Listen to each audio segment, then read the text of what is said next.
Drama की शुरुआत होती है दो बच्चों से जो साथ खेल रहे होते हैं। एक लड़की एक लड़के को कहानी सुना रही है। लड़के के हाथ में फॉक्स का टॉय है और दोनों बहुत एंजॉय कर रहे होते हैं। तभी सीन बदलता है और हम मेल लीड टैंगमिंग को देखते हैं जिसकी अचानक आंख खुलती है। तांगमिंग डॉक्टर के पास जाता है। डॉक्टर पूछते हैं, आज कैसे हो? तांगमिंग मुस्कुराते हुए कहता है, बिकॉज ऑफ यू आज मैं अच्छे से सो पाया। टैंगमिंग एक बहुत बड़ी इंडस्ट्री का सीईओ है, लेकिन वो इंसोम्निया से सफर करता है, इसलिए ठीक से सो नहीं पाता। कार में बैठते समय उसका असिस्टेंट उसे बॉस कहता है। टैंगमिंग तुरंत रोक देता है और कहता है, मुझे बॉस मत कहो। दूसरी तरफ हम फीमेल लीड मोफे को देखते हैं। वो अपने चैनल पर लाइव ऐप में फैन से बात कर रही होती है। तभी उसकी बेस्ट फ्रेंड शेंजा उसे कॉल करती है और कहती है, कल एक फैशन डिजाइनिंग शो है, चलो वहां चलते हैं। मोफे तुरंत मान जाती है क्योंकि वो भी डिजाइन देखना चाहती है और खुद को एक अच्छा फैशन डिजाइनर बनाना चाहती है। अगले दिन दोनों फैशन शो में पहुंचते हैं। मोफे बहुत ध्यान से हर चीज ऑब्जर्व करती है और नोट्स भी बनाती रहती है। उसे शो काफी पसंद आता है।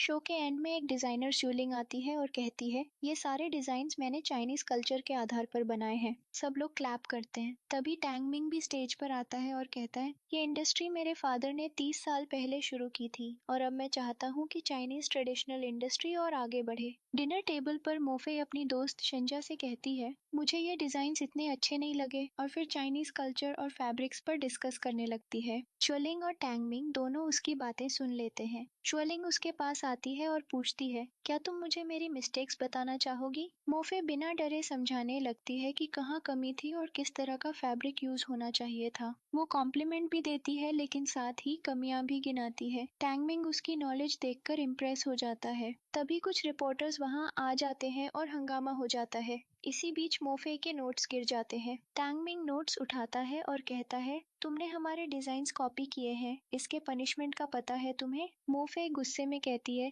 मैंने कुछ भी स्टील नहीं किया, मैंने बस एनालाइज किया है। टैंगमिंग मानने को तैयार नहीं और दोनों में फाइट हो जाती है। शेंजा उसे वहां से ले जाती है। ऑफिस में वापस आते हुए टैंगमिंग सोच रहा होता है, ये लड़की कल्चरल फैब्रिक्स के बारे में इतना जानती है, ये हमारी कंपनी के लिए यूजफुल साबित हो सकती है। फिर हम देखते हैं कि मोफे रोज टैंगमिंग के ऑफिस आती है उससे मिलने के लिए, लेकिन सिक्योरिटी उसे अंदर नहीं जाने देती। असिस्टेंट टैंगमिंग से पूछता है, आप मोफे से क्यों नहीं मिलते? टैंगमिंग जवाब देता है, मैं उसकी डेडिकेशन देखना चाहता हूँ। जब ये लड़की एक नोटबुक के लिए इतनी परेशान है, तो इमेजिन करो काम के लिए कितनी मेहनत करेगी। घर आकर मोफे फिर से लाइव ऐप पर फैन से बात करती है। वो टैंगमिंग को क्रिटिसाइज करती है, इतना पावरफुल आदमी मेरी नोटबुक रखकर भी वापस नहीं कर रहा। इसी दौरान एक नया फॉलोअर उसे ज्वाइन करता है जो असल में टैंगमिंग ही होता है, लेकिन मोफे को पता नहीं चलता। तभी उसका भाई आता है और कहता है, मुझे मॉडलिंग करनी है, तुम बस मॉम को कन्विंस कर दो, बाकी मैं देख लूंगा।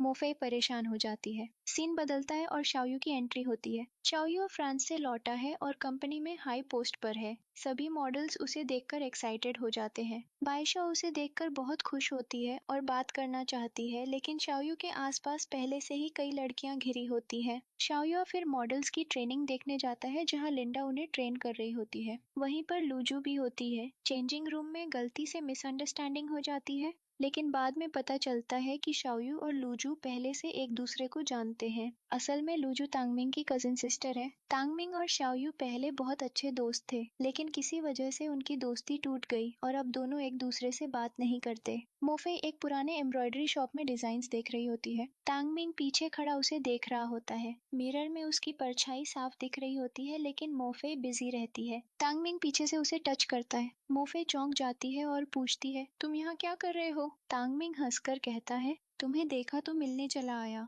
मोफे फिर नोटबुक मांगती है। टैंगमिंग कहता है, तुमने एड्रेस सही नहीं लिखा था, इसलिए डिलीवर नहीं कर पाया। वो उसका फोन नंबर और सही एड्रेस ले लेता है और खुशी खुशी चला जाता है। फिर रास्ते में असिस्टेंट उसे बताता है, आपकी सिस्टर लुजू शाओयू के साथ है। टैंगमिंग गुस्से में शाओयू की इंडस्ट्री पहुंचता है और देखता है कि शाओयू और लुजू काफी आराम से बात कर रहे हैं। टैंगमिंग कहता है, चलो घर चलते हैं, लेकिन लुजू बोलती है, आज मैं शाओयू के साथ डिनर पर जा रही हूँ, कल सुबह आऊंगी। टैंगमिंग उसे डांटता है और जबरदस्ती घर ले जाता है। घर पहुंचने पर टैंगमिंग की मॉम बहुत खुश होती है और लूजू पर खूब प्यार बरसाती है। डिनर टेबल पर लूजू कहती है, मुझे भी मॉडलिंग करनी है। टैंगमिंग तुरंत मना कर देता है। तुम्हें अभी पढ़ाई पर ध्यान देना चाहिए, मॉडलिंग पर नहीं। ये सुनकर लूजू अपसेट हो जाती है और तभी टैंगमिंग का फादर गुस्से में फट पड़ता है। तुम्हें अपनी बहन को इतना रिस्ट्रिक्ट नहीं करना चाहिए। अगर उसका इरादा मॉडलिंग करने का है तो उसे करने देना चाहिए। ये सुनकर टैंगमिंग मान जाता है।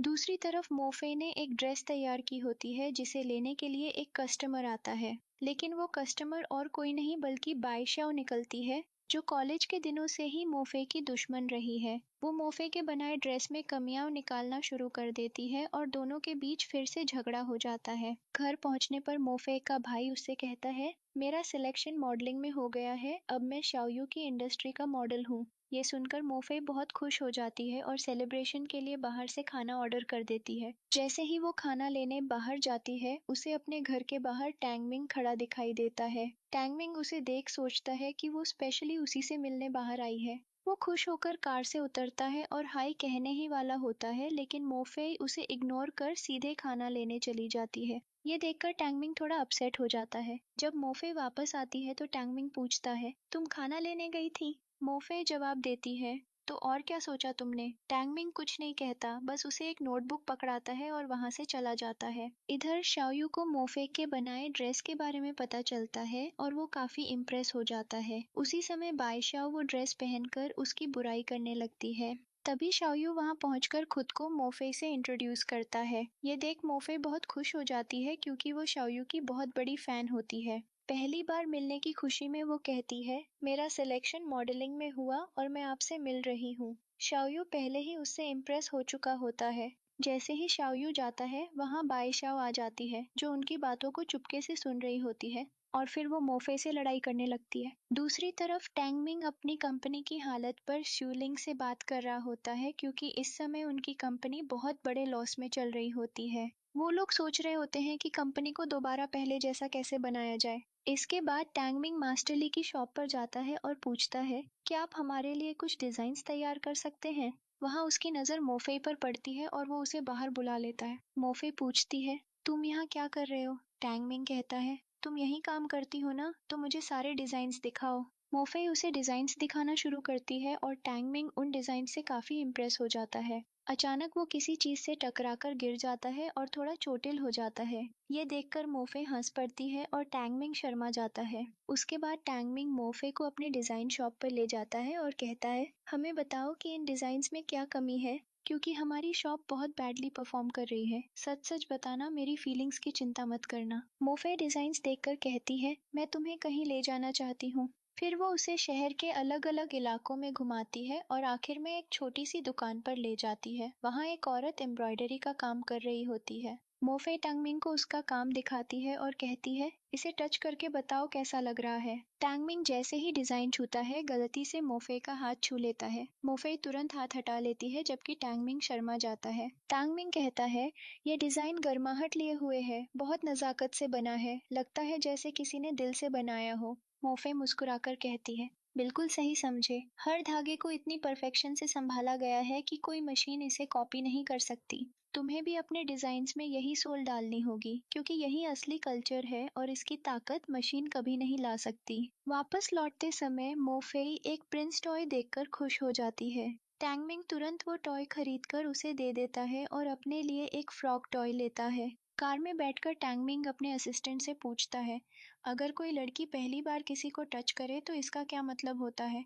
असिस्टेंट समझ जाता है और कहता है, इसका मतलब है कि लड़की तुम्हें पसंद करती है। ये सुनकर टैंगमिंग बहुत खुश हो जाता है। उधर शाओयू की इंडस्ट्री में मॉडल्स का ट्रेनिंग शुरू हो जाता है। लूजू और मोफैन भी वहाँ मौजूद होते हैं। तभी वहाँ लिंडा आती है, जो बहुत स्ट्रिक्ट होती है। वो सबको कहती है, अगर तुम प्रेशर झेल नहीं सकते तो डोर ओपन है, अभी निकल जाओ, क्योंकि हमें मॉडलिंग के लिए परफेक्ट कैंडिडेट चाहिए और इसके लिए बहुत मेहनत करनी पड़ेगी। पहले दिन सब मॉडल्स नर्वस होते हैं कि कैसे मैनेज करेंगे, लेकिन लूजू बहुत कॉन्फिडेंट रहती है और कहती है, मैंने पहले मॉडलिंग की है, इसलिए मुझे कॉन्फिडेंस है। फिर वो मोफैन को देखती है और कहती है, तुम्हें तो बहुत डर लग रहा है। मोफैन जवाब देता है, मैं डरा नहीं हूँ, क्योंकि मैंने बहुत प्रैक्टिस की है। जब ट्रेनिंग शुरू होती है तो सब मॉडल्स अच्छा परफॉर्म करते हैं, लेकिन लूजू नर्वस होकर लास्ट में आती है और रैंप पर ठीक से चल भी नहीं पाती। तभी मोफैन उसका हाथ पकड़कर उसे वॉक कराता है, जिससे लूजू आराम से मॉडलिंग कर पाती है। जब लिंडा जाने लगती है तो शाओयू वहां आता है और पूछता है,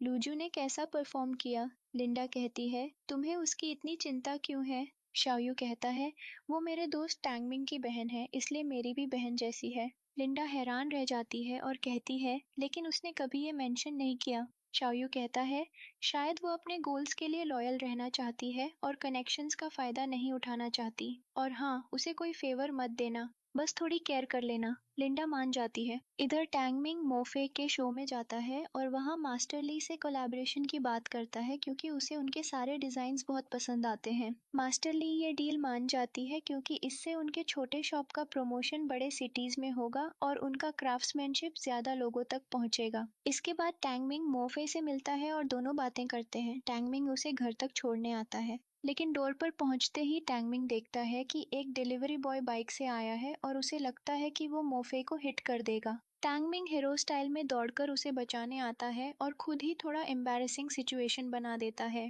टैंगमिंग जब मोफे के घर में जाता है तो उसे वही प्रिंस टॉय टेबल पर रखा दिखता है जो उसने उसे गिफ्ट किया था, और वहीं उसे फ्रॉक टॉय भी मिलता है। वो दोनों टॉयज उठाकर साथ में टेबल पर रख देता है। फिर उसकी नज़र एक बुकलेट पर पड़ती है जिस पर फ्रांस यूनिवर्सिटी लिखा होता है। वो पूछता है, क्या तुम फ्रांस पढ़ाई के लिए जाना चाहती हो? मोफे कहती है, हाँ, मैं फ्रांस पढ़ाई के लिए जाना चाहती हूँ। मेरा सपना है एक दिन ग्रेट डिजाइनर बनने का और मैं चाइनीज कल्चर को और आगे तक ले जाना चाहती हूँ। ये सुनकर टैंगमिंग और भी ज्यादा इम्प्रेस्ड हो जाता है। अगले दिन मॉडलिंग शो शुरू होता है जहाँ सारे मॉडल्स एक एक करके परफॉर्म करते हैं। उसी वक्त टैंगमिंग अपने असिस्टेंट से कहता है कि मोफे को बुलाओ और उसे अपने पास बैठने को कहता है। जब शाओयू ये देखता है तो उसे जेलसी होती है और वो भी जाकर मोफे के बगल में बैठ जाता है। पूरे शो के दौरान टैंगमिंग और शाओयू दोनों मोफे से बातें करते रहते हैं। कभी वो एक को जवाब देती है, कभी दूसरे को, और आखिर में परेशान हो जाती है। शो खत्म होने के बाद शाओयू जाते समय पांसू से टकराता है जिसके लिए मोफे ने ड्रेस तैयार किया था।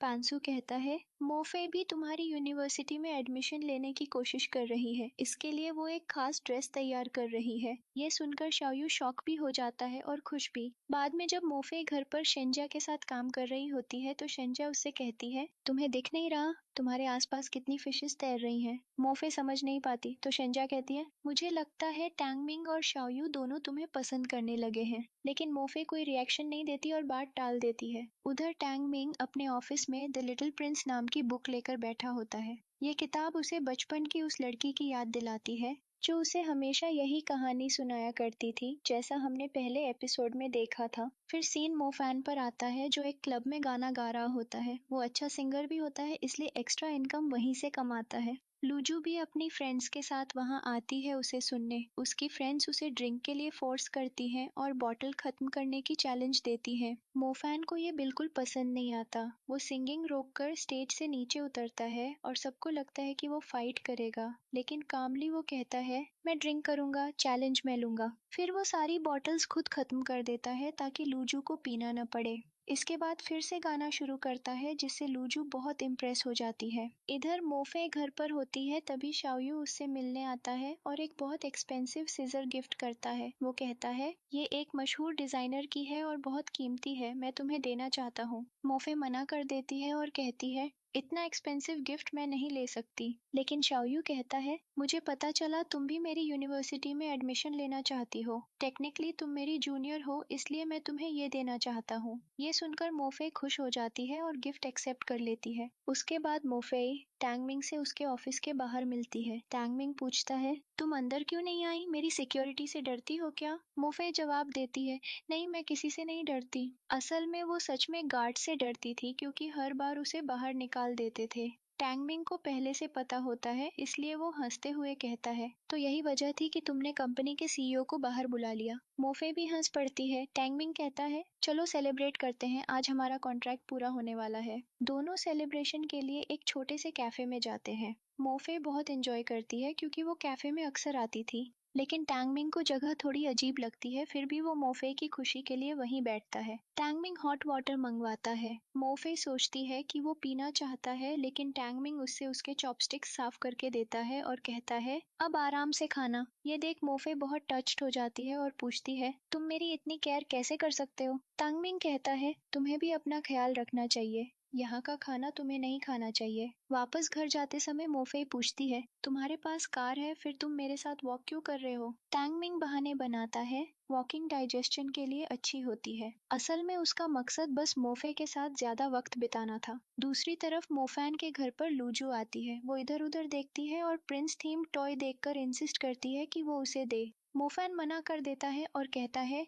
ये मेरी बहन का है, लेकिन लूजू बार बार रिक्वेस्ट करती है और आखिरकार मोफैन टॉय उसे दे देता है। दोनों बातें करते हैं और लूजू जब निकलती है तो मोफैन उसे नीचे तक छोड़ने आता है। उधर उसी वक्त मोफे और टैंगमिंग भी घर के बाहर पहुंचते हैं। टैंगमिंग कहता है, तुम बार बार मेरा चेहरा क्यों देख रही हो? क्या तुम मुझे पसंद करने लगी हो? वो सोचता है मोफे कन्फेशन करने वाली है, लेकिन मोफे कहती है, तुम्हारे मुंह पर सॉस लगा है, ऐसे कैसे खा रहे थे तुम? बेचारा टैंगमिंग शर्मिंदा हो जाता है और खुद साफ करने की कोशिश करता है। जब नहीं हो पाता तो मोफे टिश्यू से उसका चेहरा साफ कर देती है। तभी मोफैन और लूजू भी आ जाते हैं और दोनों पेयर्स एक दूसरे को देखकर शॉक्ड हो जाते हैं। टैंगमिंग अपनी बहन से पूछता है, इतनी रात को तुम इस लड़के के साथ क्या कर रही थी? लेकिन लूजू और मोफैन उल्टा उन्हें टीज करने लगते हैं, और आप दोनों इतने लेट साथ में क्या कर रहे थे? टैंगमिंग अपनी बहन को डांट भी नहीं पाता और उसे ले जाता है। रास्ते भर पूछता रहता है, तुम वहाँ क्या कर रही थी? लेकिन क्लेवर लूजू कहती है, आप और मोफे साथ में बहुत अच्छे लगते हो, क्या आप दोनों डेटिंग कर रहे हो? ये सुनकर टैंगमिंग खुश हो जाता है और डांटने की जगह मुस्कुरा देता है। उधर मोफैन भी मोफे को टीज करता है, सच सच बताओ तुम लोग डेटिंग कर रहे हो ना? मोफे कुछ नहीं कहती, बस मुस्कुरा देती है। अगले दिन टैंगमिंग उसे एक आईडी कार्ड देता है और कहता है, इसे हमेशा साथ रखना, इससे तुम कभी भी मेरे ऑफिस आ सकती हो। फिर जब मोफे घर पहुंचती है तो देखती है कि लूजू फिर से आई हुई है और मोफैन के साथ ब्रेकफास्ट बना रही है। ये देखकर मोफे बहुत खुश होती है और समझ जाती है कि चाहे ऑफिशियली कपल ना हो, लेकिन दोनों एक दूसरे को पसंद करते हैं। जैसे ही सब ब्रेकफास्ट करने बैठते हैं, मोफे को उसके टीचर मास्टर ली का कॉल आता है। वो बताते हैं कि वर्कशॉप में प्रॉब्लम हो गई है। दरअसल वर्कशॉप को मास्टर ली के नेफ्यू ने अपने नाम पर सीक्रेटली साइन करवा लिया और सारी मेहनत बर्बाद कर दी। इसी वजह से अब मास्टर ली ने टैंगमिंग के साथ कोलैबोरेशन करने से मना कर दिया। ये सुनकर मोफे तुरंत टैंगमिंग को कॉल करती है। मोफे और टैंगमिंग साथ में वर्कशॉप पहुंचते हैं, जहां मास्टर ली का भतीजा और टैंगमिंग का पुराना राइवल हाइटियन पहले से मौजूद होता है। हाइटियन टैंगमिंग को ऑफर देता है, अगर तुम इस वर्कशॉप से कोलैबोरेट करना चाहते हो तो तुम्हें फिर से मेरे साथ काम करना पड़ेगा। असल में हाइटियन एक बहुत बड़ा फ्रॉडुलेंट इंसान था। उसने पहले भी टैंगमिंग की कंपनी के साथ कई बार धोखा किया था, यहाँ तक कि लीगल केसेस भी हुए थे। और अब वो फिर से उसकी लाइफ में घुसने की कोशिश कर रहा था, लेकिन टैंगमिंग तुरंत उसका ऑफर रिजेक्ट कर देता है और वहां से चला जाता है। बाद में जब वो मास्टर ली से मिलता है तो वो बहुत दुखी होती है। टैंगमिंग उसे कई दुकानों वाले नए मार्केट प्लेस में ले जाता है और कहता है, अब से ये सारी शॉप्स आपकी हैं, मैंने इन्हें आपके नाम रजिस्टर कर दिया है। इस बार आपका नेफ्यू कुछ नहीं कर पाएगा। उसने आपकी पुरानी दुकान छीन ली थी, लेकिन आपका टैलेंट कोई नहीं छीन सकता। जब तक आपके पास ये हुनर है, कोई आपको डिस्ट्रॉय नहीं कर सकता। आप फिर से नई शुरुआत कीजिए। ये सुनकर मोफई बहुत प्रभावित हो जाती है। घर जाकर वो अपने ऐप पर लाइव आती है और अपने फैन से कहती है, कोई इंसान इतना अच्छा कैसे हो सकता है जो सिर्फ दूसरों की खुशी के लिए जीता हो? ऑनेस्टली मैंने आज तक इतना काइंड इंसान नहीं देखा। टैंगमिंग जो उसकी लाइव स्ट्रीम सुन रहा होता है, इतना खुश हो जाता है कि खुद से डांस करने लगता है और इमेजिन करता है कि वो मोफई के साथ डांस कर रहा है। उसके बाद शियाओयू मोफेई को मिलने बुलाता है और पूछता है, क्या तुम इस मॉडलिंग शो में डिजाइनर के तौर पर पार्टिसिपेट कर रही हो? मोफेई कहती है, हाँ। शियाओयू मुस्कुराता है और कहता है, तो फिर टेंशन मत लो, क्योंकि मैं इस शो का जज हूँ। लेकिन मोफेई तुरंत मना कर देती है, कृपया मुझे कोई फेवर मत कीजिए, मैं चाहती हूँ कि सिलेक्शन मेरे टैलेंट पर हो, न कि किसी और के रीजन से। ये सुनकर शियाओयू भी खुश हो जाता है। दूसरी तरफ मॉडलिंग शो के लिए 5 मॉडल सेलेक्ट होते हैं, जिनमें से एक मोफान होता है। बाकी 4 अलग मॉडल्स होते हैं और लूजू का नाम लिस्ट में नहीं होता। ये देखकर वो बहुत सैड हो जाती है। मोफान उसे कंसोल करता है तो वो कहती है, डोंट वरी, मैंने पहले ही गेस कर लिया था कि ऐसा हो सकता है, इसलिए मैंने खुद को मेंटली प्रिपेयर कर लिया था, मुझे बस थोड़ा टाइम चाहिए। तुम मेरी फिक्र मत करो और अपनी प्रैक्टिस पर ध्यान दो। अगले दिन मोफेई टैंगमिंग के ऑफिस पहुंचती है और सिक्योरिटी उसे रोक लेता है, लेकिन वो गर्व से अपना आइडेंटिटी कार्ड दिखाती है और अंदर चली जाती है। टैंगमिंग उसे अपने स्टूडियो में ले जाता है जहां मॉडल्स के लिए बनाए गए कई ड्रेसेस रखे होते हैं। वो पूछता है, क्या तुम बता सकती हो इनमें क्या कमी है? मोफेई ध्यान से देखती है और पाती है कि सारे डिजाइन कॉपी किए गए हैं। इससे कंपनी के फेल होने का बड़ा रिस्क है। टैंगमिंग तब उसे एक जॉब ऑफर करता है। आज से तुम यही काम करो, इन डिजाइन्स की खामियां निकालो और इन्हें इम्प्रूव करो। मोफेई खुशी खुशी जॉब एक्सेप्ट कर लेती है और तुरंत काम शुरू कर देती है। लेकिन जुइलिंग ये सब देखकर परेशान हो जाती है, क्योंकि वो तांगमिंग को पसंद करती है और अब उसे लगता है कि तांगमिंग और मोफेई एक दूसरे के बहुत करीब हो गए हैं। अगले दिन मॉडलिंग शो शुरू होता है। सारे डिजाइनर्स अपने कॉस्ट्यूम्स लेकर आते हैं और कॉन्फिडेंटली प्रेजेंट करते हैं। जब मोफेई की बारी आती है तो उसके डिजाइन्स देखकर सब बहुत इम्प्रेस्ड हो जाते हैं, क्योंकि उसने वाकई बहुत खूबसूरत ड्रेसेस तैयार किए होते हैं।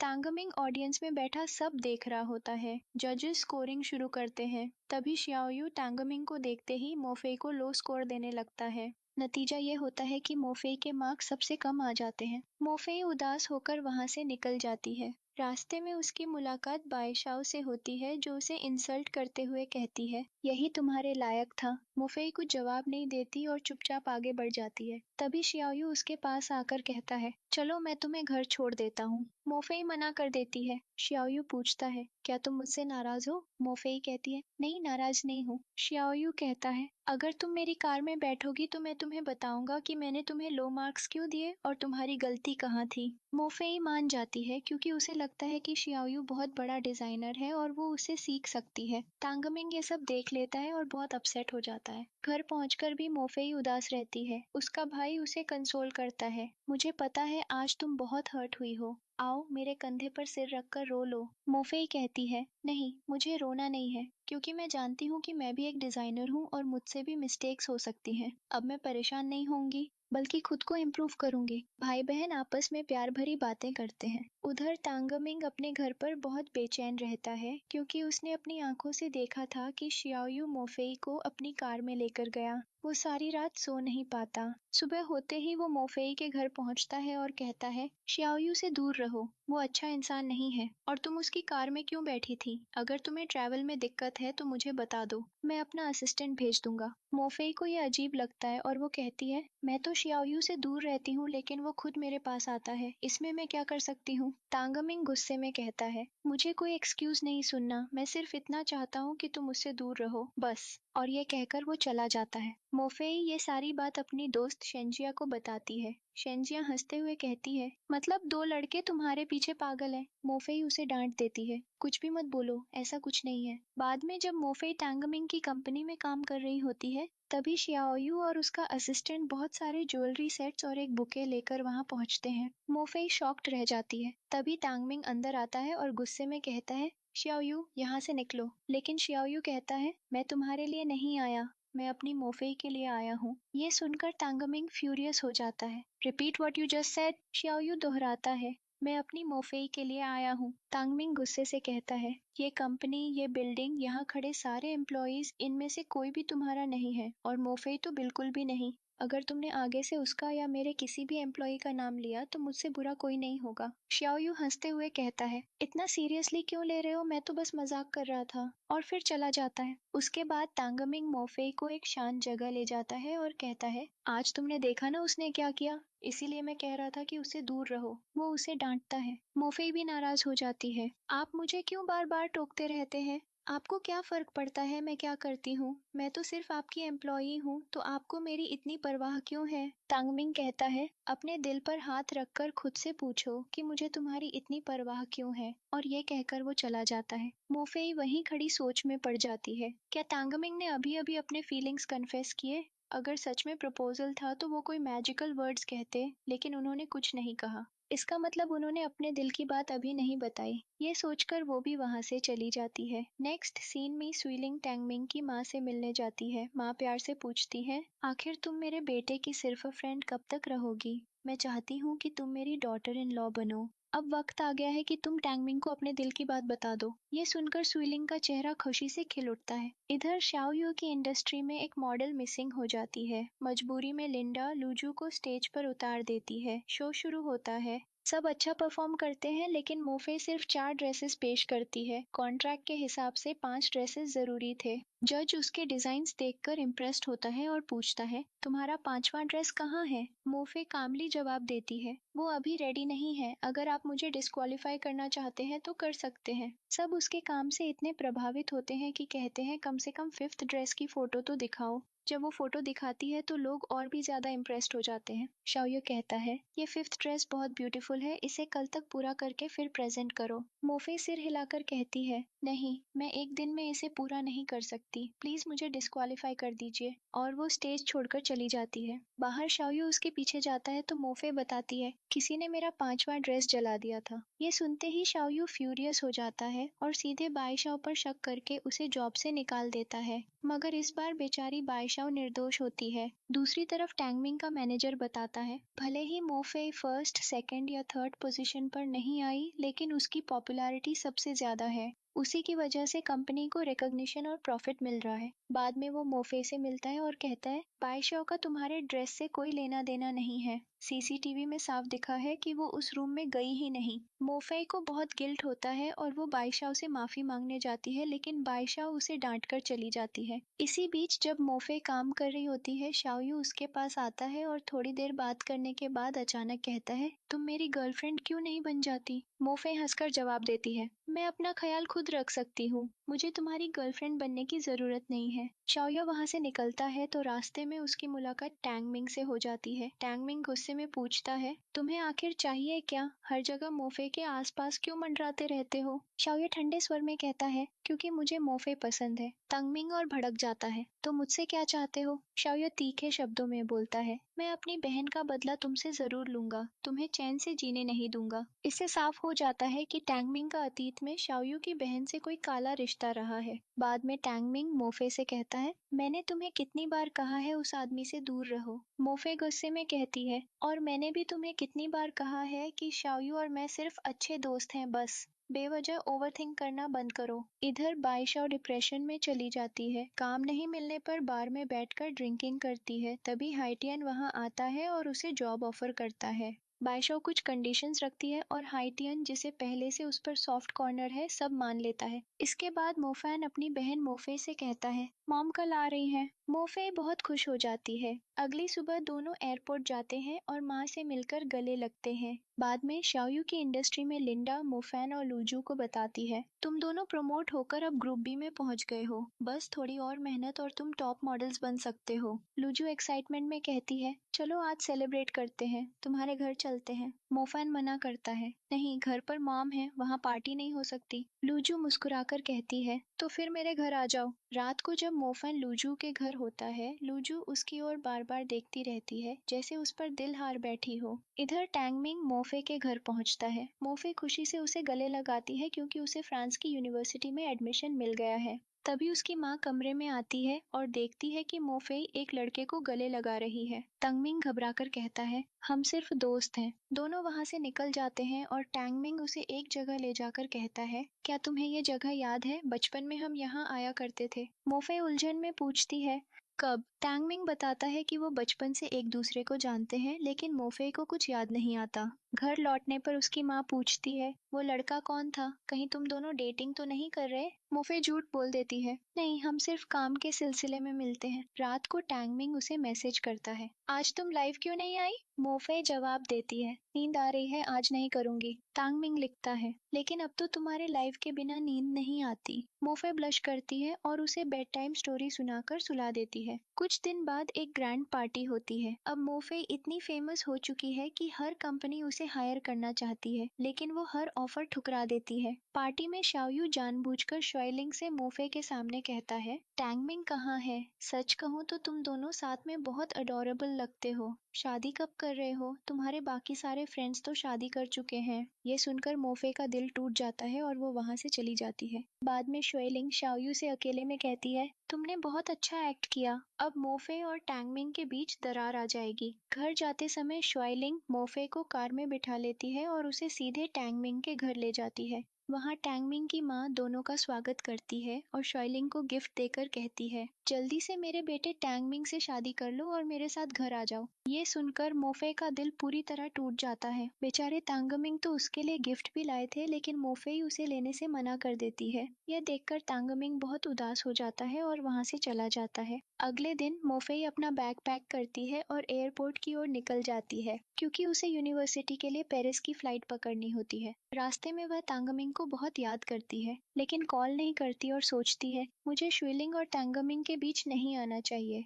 दिल पर बोझ लिए वह फ्लाइट में सवार हो जाती है। जब तांगमिंग को यह बात पता चलती है तो वह तुरंत एयरपोर्ट दौड़ता है और उससे मिलता है। वह प्रिंस टॉय वापस देता है जो उसकी बहन ने मोफेई से ले लिया था। मोफेई बहुत भावुक हो जाती है, लेकिन साफ साफ अपनी नाराजगी जाहिर नहीं कर पाती। इसके बाद वह फ्लाइट में बैठ जाती है। तांगमिंग अपनी कार में बैठकर बहुत भावुक हो जाता है, क्योंकि अब तक उसने मोफेई से अपने दिल की बात नहीं कही थी। पेरिस पहुंचने पर मोफेई की नई दोस्त बनती है और दोनों एक ही रूम शेयर करने का फैसला करती है। जब शियाओयू को यह खबर मिलती है तो वह तुरंत पेरिस की टिकट बुक कर लेता है, लेकिन इससे पहले वह तांगमिंग की कंपनी जाकर उसे चुनौती देता है, मोफेई सिर्फ मेरी गर्लफ्रेंड बनेगी और किसी की नहीं। यह सुनकर तांगमिंग बहुत आहत होता है और जवाब देता है, इतने भ्रम में मत रहो, क्योंकि मैं भी पेरिस आ रहा हूँ। शियाओयू कहता है, भले ही तुम आ जाओ, लेकिन मोफेई के दिल से मेरा प्यार कभी नहीं निकाल पाओगे। मैं उसे इतना इमोशनली डिपेंडेंट बना दूंगा कि वह सिर्फ मुझे चाहेगी। यह कहकर वह चला जाता है। उधर मोफेई लगातार तांगमिंग के बारे में सोचती रहती है,